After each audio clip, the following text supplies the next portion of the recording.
이제 실제로 지금은 이제 PB로 활동을 하시니까 어쨌건 이제 투자자들에게 네, 대한 네. 어떤 그 포트폴리오를 짜줄 거 아닙니까? 네, 네. 지금 투자를 하는 데 있어서 가장 크게 고려하는 요소가 있다 그러면 어떤 게 있을까요? 뭐 여러 가지들이 있겠지만 일단은 첫 번째는 지금 같은 상황에서 더더욱이나 느끼실 텐데요.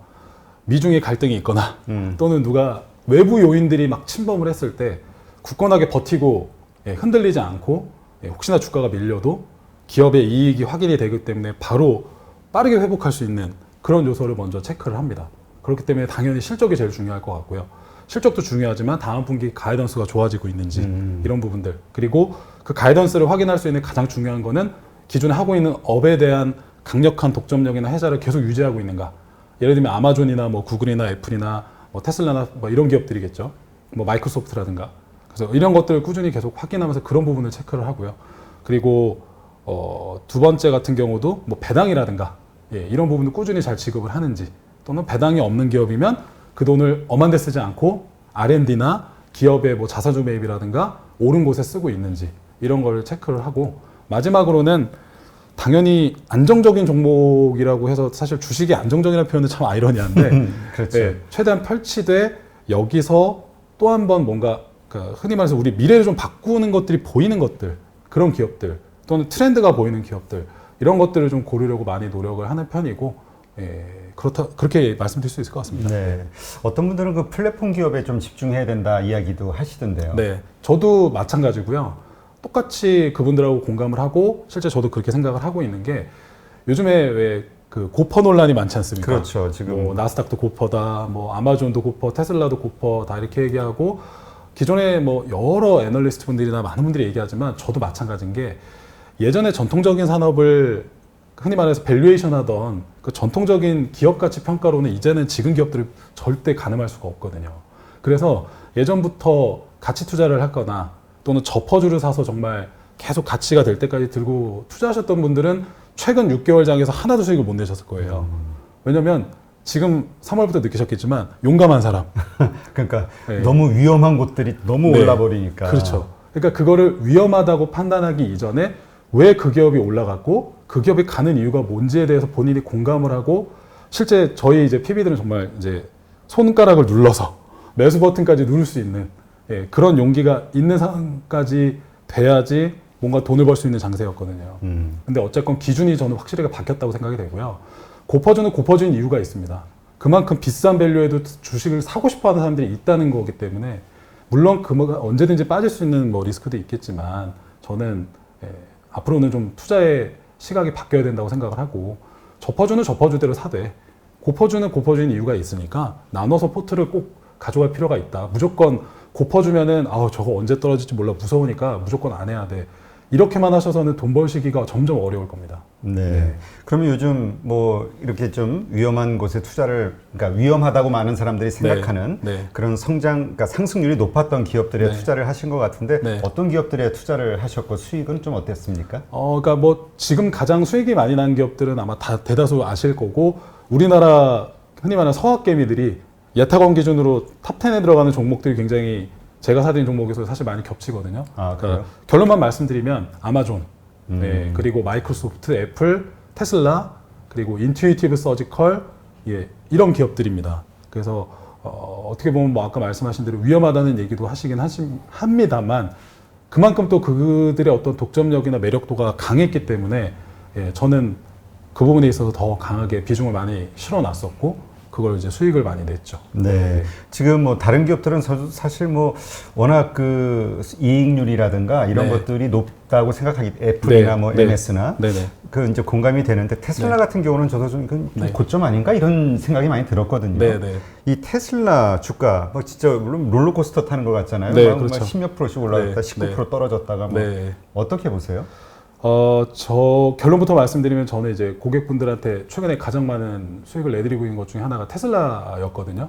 비중도 가장 많았었다가 최근에 하락할 때 좀 많이 줄였다가 지금 이제 다시 조금씩 분할로 좀 보고 있는 시점인데, 그동안 보면은 이제 테슬라나 이런 거에 대해서 언급을 하는 게 굉장히 그렇게 좀 안 좋게 보시는 분들이 많으시더라고요. 투기성으로 좀 보였거든요. 그렇죠. 그러니까 이게 부정적으로 보시는 분들도 많고 늘 저거는 말도 안 돼. 어떻게 저렇게 가. 그리고 뭐 심지어 그 차에서 물도 샌다며. 막 온갖 부정적인 분들이 많으세요. 근데 그분들의 특징을 잘 살펴보면 안 사신 분들이에요. 그리고 못 사서 배 아픈 분들도 많고. 근데 실제 그걸 사서 투자한 우리나라 투자자들이 굉장히 많으셔서 이 기업을 옹호하거나 조금 좋게 얘기하는 분들은 사실 그렇게 찾아보기가 어려웠던 것 같아요. 근데 저는 좀 오늘 약간 테슬라를 옹호하고 좀 지지하는 쪽을 말씀드리고 싶고요. 크게 테슬라가 좀 시간이 조금 걸릴 수 있겠지만 저는 한 10가지 정도로 정리를 하거든요. 테슬라를 정말 좋게 보고 있고 앞으로 왜 바꿔가는지. 그러니까 저는 좀 항상 쉽게 보려고 하는 편인데 지금부터 5년 뒤에 어떤 기업들이 우리의 미래를 가장 많이 바꾸고 있을까? 10년 뒤에는 어떻게 바뀌어 있을까? 지금 내 아들이 10년 뒤에 뭐 예를 들면 중학생이 됐을 때 얘가 살고 있는 세상은 어떻게 살고 있을까? 이걸 생각해 보시면은 불과 사실 5년 전만 하더라도 저희가 카카오 택시 같은 걸 쓸 거라고는 상상도 못 했잖아요. 그렇죠. 앱에서 부르면 그 택시 위치가 실시간으로 어디서 보는지 보여지고 내 위치까지 찍히고 그걸로 결제까지 끝나는 이거 5년 전에 상상 못 했던 일이거든요. 그럼 5년 뒤엔 더 빠르게 많은 게 바뀌어 있을 텐데 저는 아마존도 있고 구글도 있고 애플도 있고 뭐 마이크로소프트도 있고 뭐 중국의 뭐 바이두, 텐센트, 알리바바도 있지만 앞으로 제 생각에는 뭐 틀릴 수도 있는 의견인데 그냥 제 생각이지만 5년 뒤에 10년 뒤에 가장 많은 우리의 생활을 바꾸고 있을 기업은 저는 테슬라라고 생각을 해요. 그게 첫 번째 같은 경우는 일단 테슬라를 좋게 보았던 이유가 4개분기 연속 흑자가 최근에 나왔었죠. 그래서 뭐 S&P 500 편입에 대한 기대도 있었지만 실패는 하긴 했는데 일단 재무 부분이 확실하게 좋아지고 있는 시점이 확인이 되고 있는 거고 지금도 고퍼주라는 얘기를 많이 하고 계시는데 지금 올해 예상되는 EPS, 그러니까 주당 순이익이 지금 보수적으로 보시는 분들은 2에서 2.5불 정도 봅니다. 그러면 대충 지금 주가가 500불이라고 하면은 나누면 PR이 뭐 250배 뭐 이렇게까지 되는 셈인데 내년 예상 EPS를 봤을 때는 5불에서 6불, 7불까지 보시는 분들도 있어요. 좋게 보는 분은 8불까지도 예상을 하더라고요. 현지에서는. 그러면 그 8불을 현재 500불로 나눠보시면 PER은 더 낮아지는 구간에 들어가는 겁니다. 그리고 2022년, 2023년까지 예상 EPS를 보면 2023년에 예상 EPS는 15불까지도 얘기가 나와요. 그럼 지금 500불이니까 이제 거의 100 이내로 PER이 낮아지는 구간이 생기는 거거든요. 그러니까 그걸 지금 현가로 땡겨서 주가가 랠리가 가고 있다고 생각할 수도 있는데 어쨌든 그런 부분이 앞으로 고퍼주에서 저퍼주로 가는 구간에서는 주식에서 대시세가 보통 나오는 편이고요. 그게 성장이 시작했다는 거니까 그 전에 투자를 하고 했던 것들을 이제 수익으로 걷어들이기 시작했다는 거거든요. 이제 매출의 파이도 커지고. 그래서 그런 부분 좋게 보고 두 번째. 올해 테슬라의 차량 예상 인도 대수가 50만 대 정도 예상을 합니다. 네. 근데 내년에는 이거를 150만 대까지도 지금 전망을 보고 있거든요. 그럼 3배가 인도되는 게 늘어나는 구간으로 예상을 하면 굉장히 좋아지는 구간이라고 저는 생각이 되고 실제 뭐 그만큼 인도될지 안 될지는 당연히 알 수는 없습니다만 일단 예상 대수가 이렇게 나오고 있고 그거에 대한 근거가 공장 증설이거든요. 지금 보면은 테슬라의 주요 이제 공장에서 만들어져서 납품되고 있는 대다수는 아까 말씀드렸던 미국의 캘리포니아의 프리몬트라고 하는 지역의 프리몬트 공장에서 나오고 있고요. 거기서 지금 한 연간 뭐 80만 대에서 90만 대 정도 생산 예상을 하고 있고 그리고 중국의 상하이 기가 팩토리에서도 지금 증설하고 있는데 그게 11월 정도에 완공이 될 것 같습니다. 그럼 거기서 나와서 중국 현지에서 이제 인도가 되기 시작을 하는 부분이 생길 거고요. 그리고 아마 뉴스 보셨겠지만 지난주에 앨런 머스크가 독일에 가서 독일 베를린의 공장을 직접 거기서 또 사진을 찍고 왔거든요. 베를린 공장에서도 내년부터 흔히 말하는 생산이 들어가게 될 거고 그리고 마지막 네 번째 공장이 여러분들이 다 알고 계시는 테라팩토리. 기존 기가팩토리의 거의 20배에서 30배가 넘는 엄청난 규모의 테라팩토리가 지금 텍사스 오스틴에서 지어지고 있어요. 그래서 이게 정말 재밌는 게 유튜브 들어가 보시면 저희 이것도 이제 유튜브 채널인데 테슬라의 주주들은 매일 유튜브에 그 드론을 띄워가지고요. 텍사스 오스틴의 테라팩토리가 매일 지어지고 있는 걸 드론으로 찍어서 유튜브에 올리고 있습니다. 미국의 유튜버들이? 네. 그래서 그걸 지금도 구독하셔서 보실 수도 있어요. 그 정도로 면밀하게 관찰을 합니다. 공장이 이만큼 진척이 되고 있다. 그런 것까지 다 찍거든요. 그래서 얘네들이 다 완공이 돼서 캐파가 돌아가서 인도되는 것까지 예상한 앞으로의 3, 4년 시나리오를 봤을 때 저는 당연히 테슬라가 굉장히 지금 좋아지는 구간이다라고 생각을 하고 그리고 이제 제일 중요한 부분이 배터리 데이잖아요. 그렇죠. 예, 저희가 녹화하는 시점으로 그 다음 주 9월 20일 화요일 날 이제 배터리 데이가 열리는데 전 세계인들이 다 이것만 보고 있고 지금도 기사가 계속 나오고 오늘 LG와 군사 뭐 이런 이슈랑 또 맞물려서 굉장히 많이들 보고 있죠.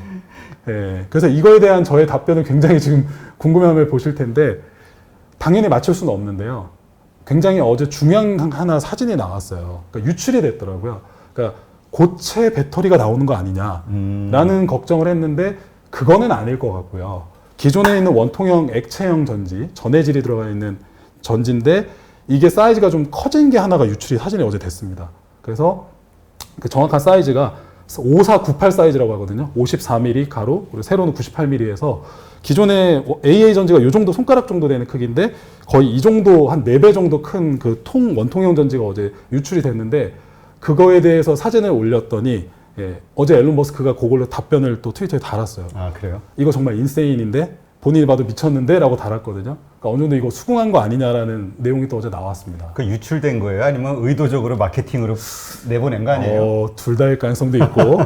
저는 하여튼 근데 이 앨런 머스크가 참 재밌는 게 항상 이렇게 본인이 대놓고 얘기하면 이거는 SEC의 조사를 받으니까 항상 이런 식으로 힌트를 줘요. 그래서 지난번 4분기 흑자 전환 예상 때도 여러 가지 그런 것들을 보여줬었거든요. 그래서 이걸 토대로 판단을 해보면 LG화학이나 중국 CATL하고 이제는 끝이 아니고 독립적으로 하는 로드러너를 얘기하겠다는 게 아니라 이런 걸 만들어서 더 밀도를 높이고 더 멀리 가는 걸 만들고 효율화를 하는 기술을 말피하는 정도고 이 LG화학이나 기존에 있는 협력사들하고 같이 앞으로 더 가겠습니다를 얘기할 거로 좀 예상을 하니까 LG화학을 투자하신 분들은 그렇게 걱정 안 하셔도 되지 않을까라는 생각이 들고요. 그래서 이런 것들 하나하나가 결국은 배터리에 다들 집중을 하시지만 이건 아주 일부분이거든요. 그러니까 전기차 모델 3의 30% 차량 가격 30%가 배터리 가격이에요. 이걸 점점 좀 낮추고 싶은 거죠. 그래서 이거를 테라팩토리에서도 자동차를 만들고 전지를 같이 만드는 일원화된 공장을 만들겠다고 하는 거니까 결국 이제 그 프라이스 패러티라고 하거든요. 그러니까 1kW당에 그 100kW가 되게 되면은 이게 내연기관차랑 전기차랑 가격이 똑같아지니까 내연기관차를 타야 될 이유가 없어지는 걸 프라이스 패러티라고 하거든요.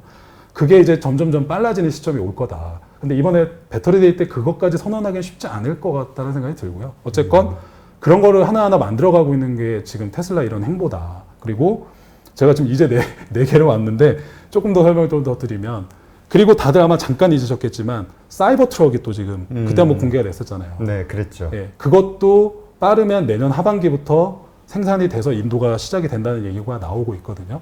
사이버 트럭도 앞으로 굉장히 새로운 성장 모멘텀이 될 거라고 좀 보고 있고 얼마 전에 그 CNBC의 제이 레노라고 하는 그 예전에 이렇게 그 안톤 오노가 나와서 TV쇼에서 같이 이렇게 얘기해서 그때 막 우리나라의 국민의 분열을 샀던 그 TV 토크쇼 진행자인데 그 사람이 얼마 전에 그 앨런 머스크랑 같이 이 사이버 트럭을 같이 앉아서 시운전을 했어요. 그래서 그걸 찍어서 올렸거든요.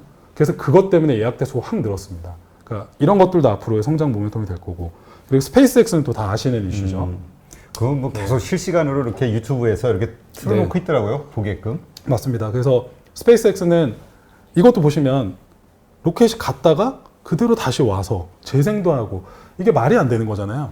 근데 그거를 증명을 하고 있고 이것만 띄우는 게 중요한 게 아니라 이걸로 띄워서 그 안에 위성을 여러 개 띄우고 이걸 토대로 어느 지구의 어느 지역에서도 서로 크로스 커넥트로 연결이 되게끔 만드는 거를 스타링크 프로젝트라고도 얘기를 합니다. 근데 이게 또 무슨 뜬구름잡는 얘기 하실 수 있겠지만 기존의 여러 지역에서 통신이 안 터지는 지역들도 있을 거고요. 지하 해저 케이블을 통해서 5G나 뭐 통신선 연결하는데 이게 막 끊기기도 하고 안 되는 나라가 있잖아요. 그런 걸 없애기 위해서 위성에서 바로바로 크로스 커넥을 다 할 수 있게끔 해주는 것도 하고 그리고 로보택시 자율주행이 지금 한 2단계 정도인데 자율주행이 완벽하게 되는 시점이 왔을 때 로보택시라는 걸 가지고 차주가 타지 않고 빌려서 타고 다니면 그걸 과금을 받아서 테슬라나 차주랑 나눠서 수익을 배분하고 이게 자율주행이 되면 이런 것들을 다 만드는 거니까 라이드 쉐어링의 생태계를 또 만드는 거거든요. 네. 그러니까 이런 것들 그리고 제가 마지막으로 이제 말씀드리고 싶은 거는요. 저는 유통주수도 좀 살펴봤어요.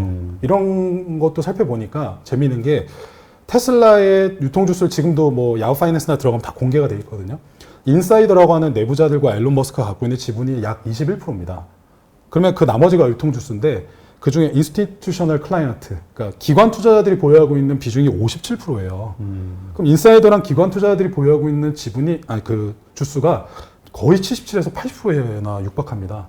그럼 나머지 20% 유통주수 가지고 지금 개인들이 거래하고 계신 거예요. 그거 가지고. 네. 그러면 작네요. 그렇죠. 그러면은 이게 분명히 어떤 호재가 하나 생기거나 해버리면 주가가 바로 지금처럼 위로 튀거나 뭐 아래로 튈 수도 있지만 분명히 주수가 풍기가 되는 현상이 있을 거고 요번에는 S&P 500 지수 편입이 안 됐죠. 근데 나중에 분명히 요번 10월 마지막 주에 실적 발표로 인해서 5개 분기여서 흑자가 되면 이거는 위원회에서 도저히 이제는 편입을 못 시킬 수가 없을 거예요.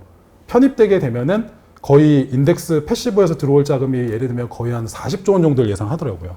그럼 그거를 주가로 나누게 되면 그 주수가 유통주수 20%에서 차지하게 되는 비중이 거의 절반 정도가 되더라고요. 그럼 풍기현상이 크겠네요. 그대로만 네. 일어나게 된다면. 네. 그러면은 그거를 S&P 500 위원회에서 예를 들면 담아야 될 텐데 그 담는 걸 기관 투자자들이 갖고 있는 57%에서 뺏어서 담지는 않을 거잖아요. 그리고 기관 투자자들은 S&P 500 편입이 됐기 때문에 이 테슬라라고 하는 주식이 더 좋아질 거니까 물량을 내놓지 않을 거란 말이죠. 그럼 개인 투자자들이 거래하고 있는 20%에서 가져와야 되기 때문에 10% 가지고 거래하게 되니까 이걸 가지고 나중에 유상증자를 할 수도 있는 고민을 하게 될 거고 그래서 얼마 전에도 보면은 유상증자를 하지 않았습니까? 5빌리언을. 근데 그거를 조금 잘못들 언론에서 얘기를 하시더라고요. 우리가 흔히 생각하는 일반적인 유상증자 형태로 한 게 아니에요. 돈이 그냥 없어가지고 네. 자금난 때문에 하는 것처럼 오해 네. 받았다 이거죠. 그렇죠. 근데 실제 테슬라는 지금 8빌리언, 그러니까 8조 원의 현금을 갖고 있습니다. 그 와중에 그 현금을 갖고도 2빌리언씩 공장 증설하는데 쓰고도 현금을 지금 확보하고 있는 상태인데 더 많은 거에 투자하기 위해서 또 5빌리언의 추가 유상증자를 한 건데 ATM 오퍼링이라고 하거든요. 그러니까 ATM처럼 언제든지 뽑아다가 시장에서 팔아서 그 돈 가지고 쓸 수 있는 거였기 때문에 이거는 사실 악재가 아니었을 부분인데 이걸 그냥 뭐 예를 들면 주가가 500불인데 뭐 280불의 가격을 정해놓고 그거만큼 주수의 몇 분의 1로 납입을 하면은 하는 그런 일반적 유상증자가 아닙니다. 근데 우리나라 언론이나 잘못 안내를 하시더라고요. 그건 명백하게 틀린 내용이고요.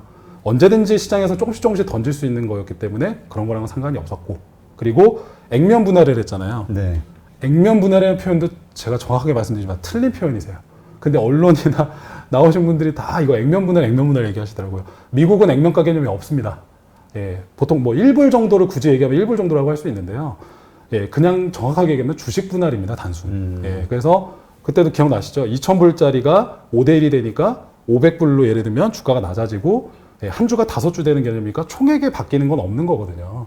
근데 액면 분할은 아시죠? 그게 주수가 늘어나면서 희석되는 효과가 있는 걸 뜻하는 건데 그런 것도 아니었다는 거죠. 그래서 이런 것들을 다 종합해 볼 때 저는 테슬라를 앞으로도 굉장히 좋아질 기업이라고 생각을 하고 이런 것들 하나하나를 알고 투자를 하신다 그러면은 이게 과연 투기만으로 볼 것이냐. 저는 그렇게 생각하지 않고 앞으로의 우리의 미래를 바꿀 수 있는 것들을 결국 아마존도 물론 하지만 저는 테슬라가 더 우리의 미래를 많이 바꿀 거라고 생각합니다. 네. 이렇게 해서 10가지 테슬라가 앞으로도 계속 상승할 수밖에 없는 이유를 10가지를 이제 설명을 해 주신 거네요. 네, 그렇습니다. 네. 네. 물론 이제 테슬라의 주주시거나 이런 분들은 이제 기운을 얻는 이야기고 네, 그렇겠죠. 또 물론 이제 다른 생각을 가지신 분들도 있겠지만 네, 네. 어쨌건 지금 말씀하신 것들은 팩트이기 때문에 네. 예, 일단 이게 맞는지 틀린지를 보시는 시청자분들이 이제 하나하나 체크해 가면 되겠죠. 그렇죠. 스스로 판단하시는 거고 어디까지나 개인의 의견이기 때문에 네. 그리고 이거는 결국 테슬라가 어떻게 또 바뀌면 언제든지 틀려질 수도 있는 부분이니까. 그렇죠. 뭐 네. 회사의 정책이 그렇죠. 앨런 머스크의 그 네. 마음에 따라서 네. 바뀔 수 있는 거니까 그렇죠. 어쨌건 요 긍정적인 팩트들을 네. 일단 한번 잘 확인해 보시는 거 네. 네. 그리고 투자에 대한 그 기준을 정하시는 게 필요하지 않을까 이렇게 생각이 그렇습니다. 되네요. 네. 네.